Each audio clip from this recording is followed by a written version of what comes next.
नमस्कार दोस्तों, कैसे हैं सभी। संविधान सीरीज में एक बार फिर हम आपका श्रेष्ठ कंपटीशन एकेडमी पर स्वागत करते हैं। आज हम प्रस्तावना से लेकर के एमसीक्यू आए हैं। ठीक है, आज प्रस्तावना संबंधित एमसीक्यू पर बात करेंगे। ठीक है, तो आज का पहला क्वेश्चन है, देख लेते हैं। प्रस्तावना ये कह रहा है कि भारतीय संविधान के किस भाग को उसकी आत्मा की आख्या प्रदान की गई है, यानी किसको संविधान की उसकी आत्मा कहा गया है। तो इसका आंसर है प्रस्तावना।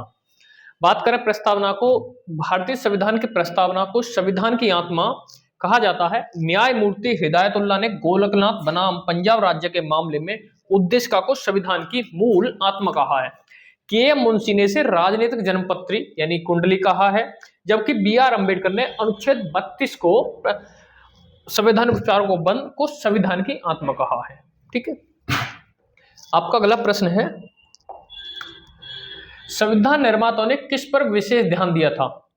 प्रस्तावना पर, मूल कर्तव्य पर, मौलिक अधिकार पर या नीति निर्देशक तत्व पर। बात करें तो संविधान निर्माताओं ने प्रस्तावना पर पूर्णतः ध्यान दिया था, क्योंकि संविधान प्रस्तावना का अधिक महत्व और उपयोगिता है। सज्जन सिंह बनाम राजस्थान राज्य के मामले में न्यायमूर्ति मगोलकर ने कहा था कि प्रस्तावना पर गहन विचार विमर्श की छाप है, उस पर सुस्पष्टता का ठप्पा है और उसे संविधान निर्माताओं ने विशेष महत्व दिया है।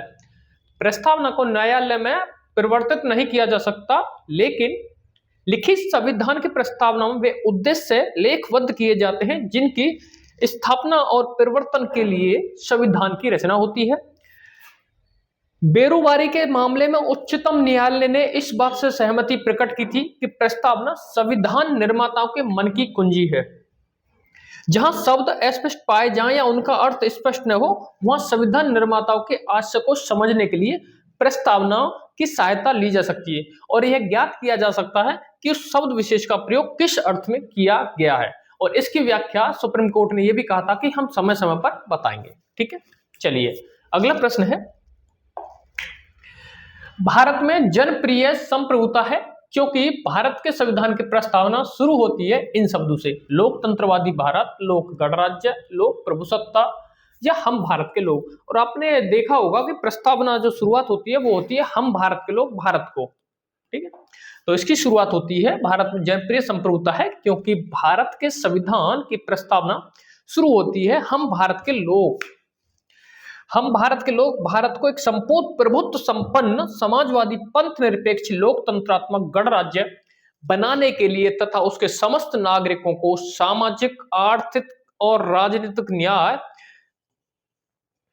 विचार, अभिव्यक्ति, विश्वास, धर्म और उपासना की स्वतंत्रता, प्रतिष्ठा और अवसर की समता प्राप्त करने के लिए उन सब में व्यक्ति की गरिमा और राष्ट्र की एकता और अखंडता सुनिश्चित करने वाली बंधुता बढ़ाने के लिए दृढ़ संकल्प होकर अपनी इस संविधान सभा में आज तारीख 26 नवंबर 1949 ईस्वी मिति मार्गशीर शुक्ल सप्तमी संवत 2006 विक्रमी को एतद द्वारा इस संविधान को अंगीकृत, अधिनियमित और आत्मसमर्पित करते हैं, जबकि 26 जनवरी 1950 को यह लागू हुआ था। इस दिन सिर्फ 15 अनुच्छेदों को लागू किया गया था।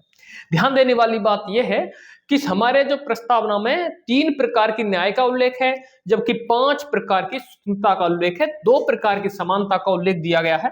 ठीक है, और इसमें गरिमा और राष्ट्र की अखंडता को सुनिश्चित करने वाली बंधुता प्रदान करता है। ठीक है, बात करते हैं अगले प्रश्न को।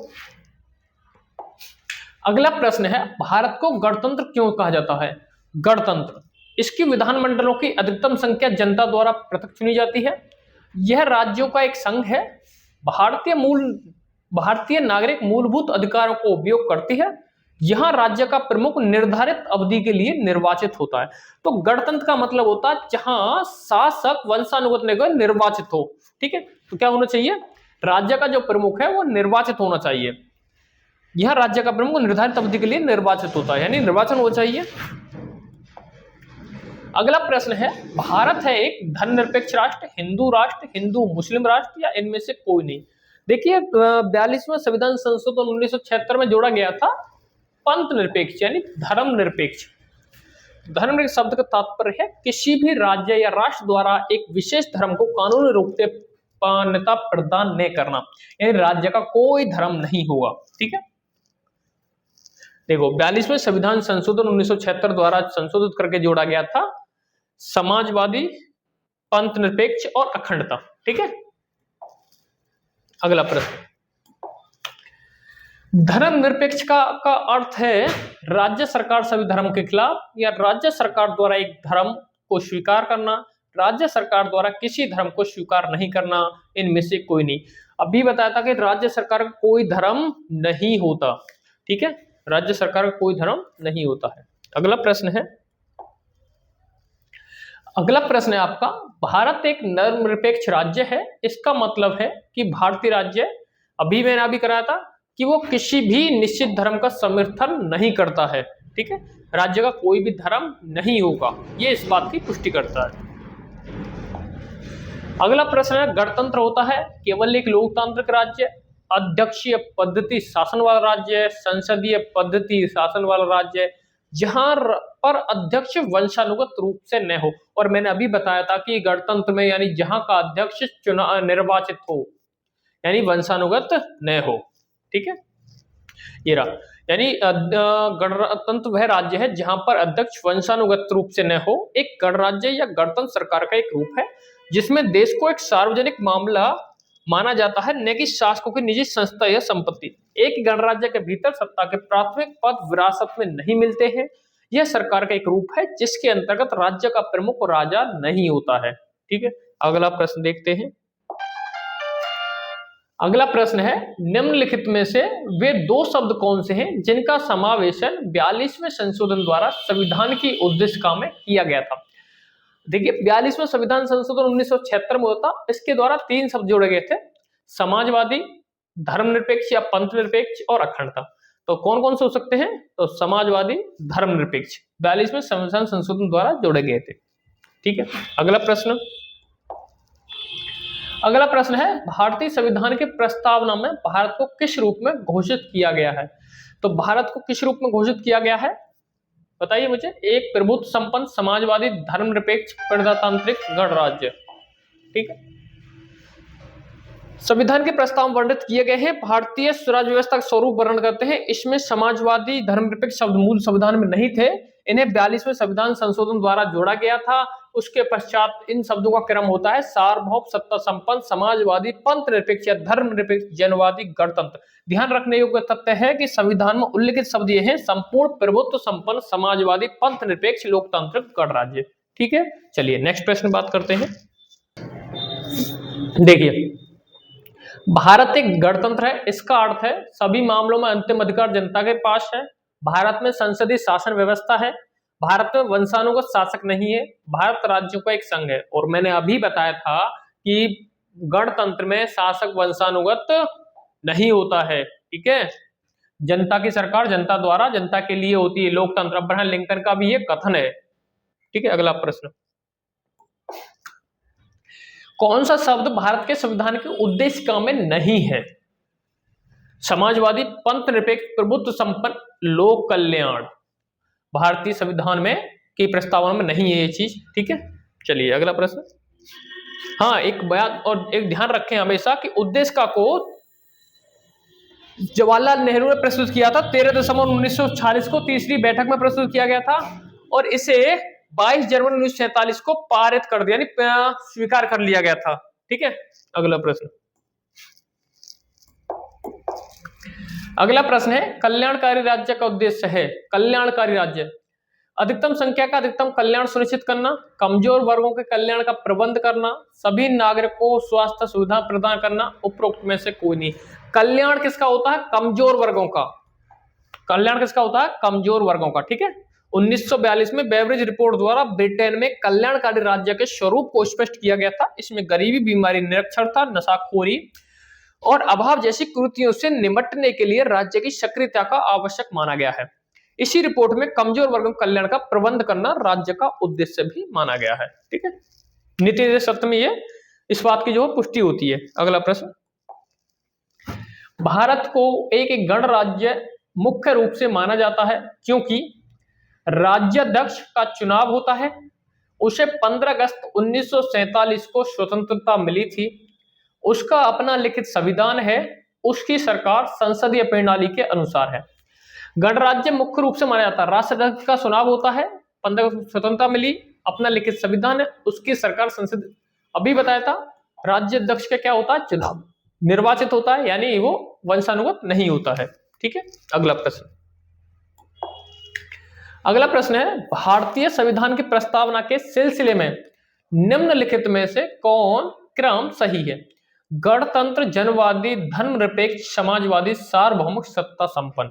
प्रस्तावना का क्या, यही प्रस्तावना शुरुआत कैसे होती है? हम भारत के लोग भारत को एक संप्रभु संपन्न है, तो सार्वभौमिक, सत्ता संपन्न, समाजवादी, जनवादी, धर्मनिरपेक्ष, लोकतंत्र, गणतंत्र, सार्वभौमिक, सत्ता संपन्न, जनवादी, धर्मनिरपेक्ष, समाजवादी, गणतंत्र, या सार्वभौम, सत्ता संपन्न, समाजवादी, धर्मनिरपेक्ष, जनवादी, गणतंत्र। आपने पढ़ा होगा कि क्या होता है, हम भारत के लोग भारत को एक संपूर्ण प्रभुत्व संपन्न, समाजवादी, पंथ निरपेक्ष, लोकतंत्र, गणराज्य, लोकतंत्र, प्रभुत्व संपन्न, समाजवादी, धर्मनिरपेक्ष, लोकतांत्रिक, गणराज्य, यानी जनवादी मतलब लोकतंत्र। ठीक है, यही क्रम होता है, सार्वभौम, सत्ता संपन्न, समाजवादी, धर्मनिरपेक्ष, जनवादी, लोकतंत्र।